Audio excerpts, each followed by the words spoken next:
A Terra gira ao redor de si mesma. Essa rotação acontece no sentido de oeste para leste. Agora suponha o seguinte, um helicóptero levanta voo, fica 100 metros acima do chão e mantém essa posição por 24 horas.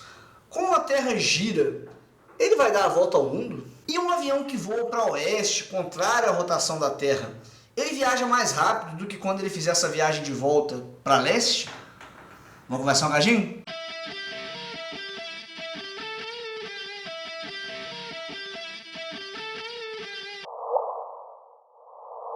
Essa é uma pergunta que eu já recebi muitas vezes em várias redes sociais aí, e eu já vi inclusive gente usando ela para defender que a Terra não se move. Ela é uma pergunta que é ótima, porém ela é um péssimo argumento para dizer que a Terra está parada. Ela é um péssimo argumento porque essa pergunta já foi feita e respondida há mais de 400 anos. Muito antes da invenção do helicóptero, Giordano Bruno e também Galileu se fizeram a seguinte pergunta: quando você está dentro de um navio que está se movimentando e joga um objeto para cima, onde esse objeto vai cair? Se o navio realmente estiver se movimentando, o esperado é, se você estiver na frente do navio, quando você jogar o objeto, esse objeto vai cair na parte de trás, ou até no mar. Mas o que acontece de fato é que não importa se o seu navio está parado ou se movimentando, o objeto que você jogar para cima cai novamente na sua mão, no mesmo lugar, de acordo com a direção em que você jogar ele. Se você é uma pessoa como eu, que anda muito mais de ônibus do que de barco, tem um jeito mais simples de entender isso. Se você está dentro de um ônibus que está se movimentando e joga uma bolinha de papel amassado para cima,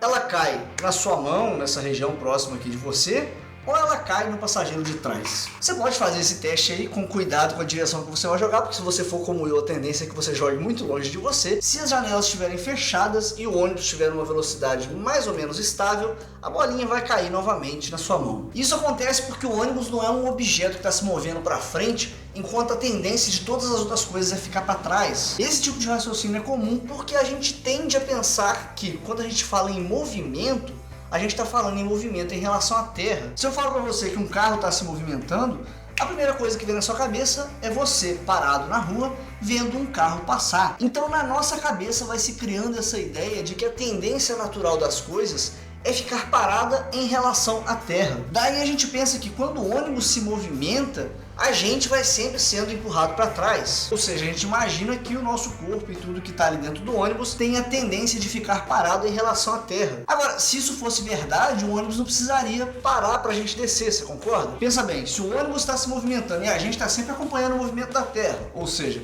em relação ao chão a gente está parado. Quando a gente quisesse descer, era só a gente pular da porta e parar de pé, não precisa ter problema com o equilíbrio, já que você está parado em relação à Terra. Mas o que acontece de fato, se você, como eu, quando era mais novo, já tentou pular do ônibus que estava ainda desacelerando um pouquinho, quase parado, você percebe que você vai se desequilibrar e muito provavelmente vai cair no chão. E quando você assiste um filme de ação e você vê as pessoas pulando para fora do carro, elas vão rolando, elas continuam rolando depois que elas pulam. Isso acontece porque não é só o veículo que está se movimentando e empurrando a pessoa para frente. A pessoa também está em movimento. Assim como você dentro do ônibus, quando o ônibus atinge uma velocidade estável, também está se movimentando. O único momento dentro do ônibus onde as coisas realmente são jogadas para trás ou para frente é o momento onde o ônibus muda a velocidade dele, ou quando ele freia ou quando ele acelera. Mas quando ele está numa velocidade constante ou parado em relação à Terra, nada é jogado para trás, você não se sente sendo empurrado para trás. E essa observação é base para uma noção que é importantíssima para a física, que é o que a gente chama de inércia. Alguma vez na vida você já ouviu a frase: você precisa sair da inércia, saia da inércia fazendo isso, saia da inércia fazendo aquilo? Pois é, eu vou te mostrar aqui que esse não é um bom conselho. Estar na inércia do ponto de vista da física não significa estar parado. Muito pelo contrário, inércia na verdade é a tendência a manter o movimento atual. Aquilo que está em repouso vai ter a tendência de continuar em repouso, como por exemplo aqui os livros da minha estante, ou os jogos aqui, ou o próprio Carlinhos Sagaz aqui. Eles não vão pular aqui do nada e começar a se movimentar do nada, eles têm a tendência a permanecer em repouso, a menos que eu faça alguma força, que eu empurre. Agora vamos pensar num exemplo. Você que está vendo esse vídeo no celular, faz o seguinte: segura o seu celular assim. Se você não está no celular, pega algum objeto, pode inclusive ser o seu celular, e faz isso também. E agora me diz o seguinte aí pela sua observação: o seu celular está parado ou está se movendo? Bom, ele não vai pular da sua mão sem razão, né? Se ele pular da sua mão sem razão, você tem um celular ninja e tem um recurso que o meu celular não tem. Então, comparando com você, o seu celular tá parado, tá em repouso. Porém, nesse momento, existe uma sonda em Marte chamada Curiosity, que você já deve ter ouvido falar. É uma sonda que envia fotos lindas aí de Marte para a Terra todo dia e que tem feito várias coletas de dados importantíssimas para nós hoje. Se ela tira uma foto da Terra agora, e ela tira outra foto da Terra agora, o seu celular se moveu pelo menos 60 quilômetros, considerando aqui apenas o movimento de translação da Terra. Você sentiu o seu celular se movendo? Você sentiu você se movendo? Afinal de contas, você também se moveu junto com ele. Agora, depois que eu falo isso, que a Terra está se movendo a uma velocidade altíssima, você pode de repente começar a sentir, oh meu Deus, a Terra está se movendo. Mas isso é um efeito psicológico, ok? Não tem como a gente sentir isso de fato. E a gente não sente isso exatamente graças à inércia. Você está viajando pelo espaço com a mesma velocidade que a Terra, da mesma forma que quando você está dentro do ônibus, você viaja na mesma velocidade que o ônibus estiver viajando. Porque não é só o ônibus que está se movendo em relação à Terra. Depois que ele te coloca em movimento, você, as poltronas ali dentro, inclusive se as janelas estiverem fechadas, o ar dentro do ônibus, todos vão se mover com uma velocidade constante em relação à Terra. E a inércia é essa tendência natural das coisas manterem esse movimento que elas têm. No caso, ficar em repouso ou manter o movimento em linha reta. Por exemplo, se você estiver fazendo esse teste do celular dentro do ônibus, além de ter um monte de gente te olhando estranho, você vai perceber o seguinte: no momento em que o motorista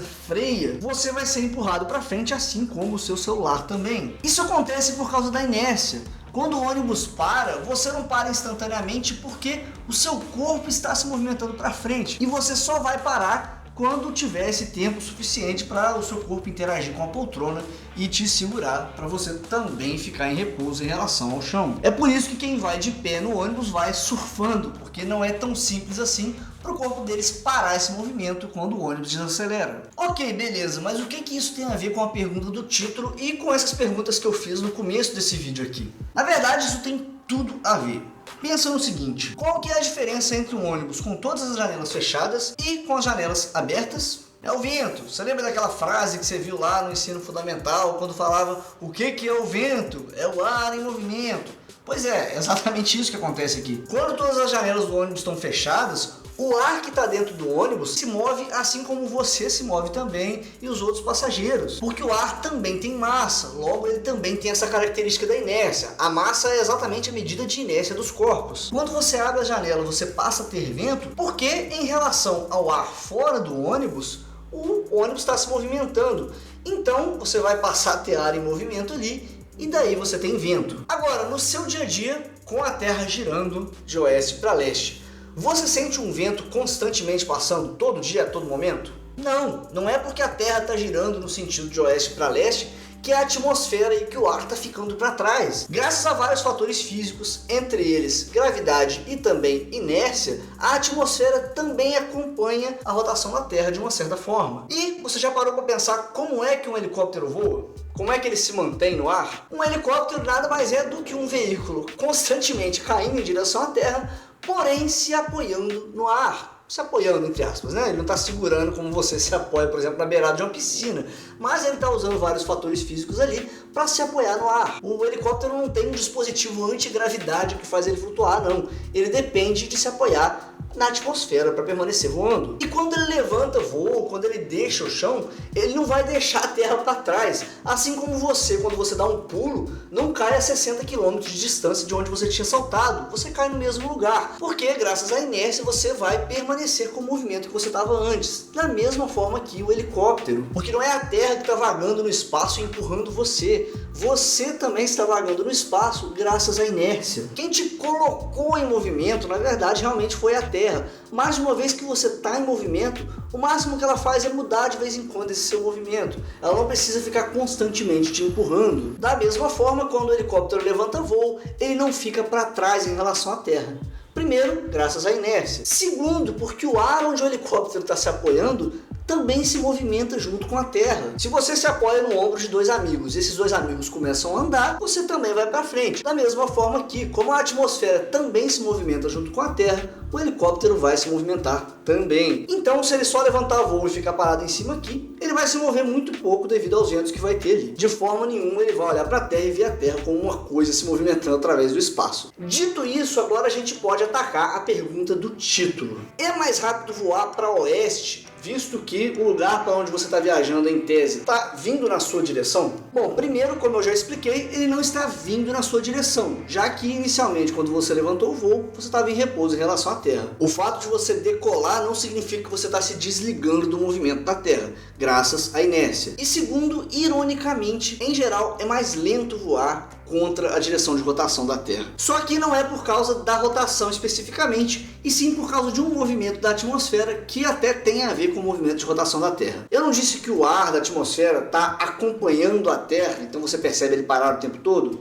Pois é, essa afirmação tem limites, na verdade. O ar, de fato, nunca está totalmente parado. Nada na Terra está totalmente parado. Você acha que você está sobre terra firme agora? Pois fique sabendo que os continentes se movem por ano, mais ou menos na taxa com que as suas unhas crescem. No caso da atmosfera, graças à forma como a Terra gira, alguns efeitos físicos que vão partir dessa rotação e também alguns efeitos termodinâmicos que vão ditar ali como que os gases se comportam, em partes muito altas da atmosfera se forma aquilo que a gente chama de correntes de jato, ou, como você já deve ter ouvido por aí, jet streams. Esses jatos são correntes de ar, no caso ventos, muito fortes, que em geral, na maioria das rotas de voo, sopram na direção de oeste para leste. Embora tenha, por exemplo, o jato polar, que não tem um sentido bem definido ao longo do ano, depende das estações aí. Mas então, como o avião vai voar, e o avião sempre tem que voar em altitudes muito altas, quando ele voa para leste, a tendência é que ele chegue mais rápido, e quando ele voa para oeste, a tendência é que ele chegue mais devagar. Pensa, por exemplo, você tentando subir uma escada rolante que está descendo. Para você conseguir terminar de subir uma escada rolante desse jeito,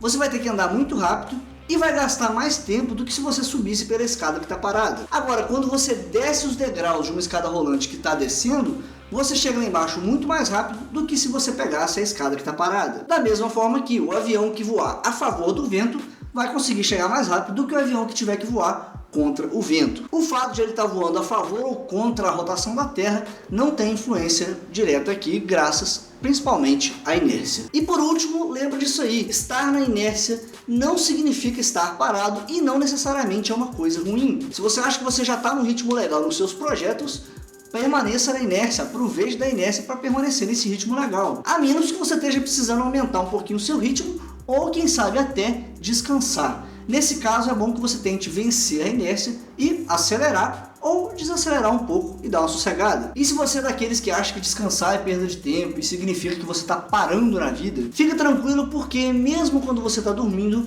você está se movendo no espaço a pelo menos 30 km por segundo. Quando você consegue dormir por 8 horas seguidas, você está viajando pelo espaço aproximadamente 1,5 milhão de quilômetros. Eu diria que mesmo dormindo, você está num ritmo bem legal. Muito obrigado a todos que apoiam meu trabalho através do apoia.c/primatafalante. Se quiser também se tornar um apoiador, visite esse endereço. Se gostou do vídeo, não esquece de deixar o seu like e compartilhar esse vídeo nas suas redes sociais e com seus amigos para ajudar a divulgar o canal. Abraço pra vocês e até o próximo vídeo.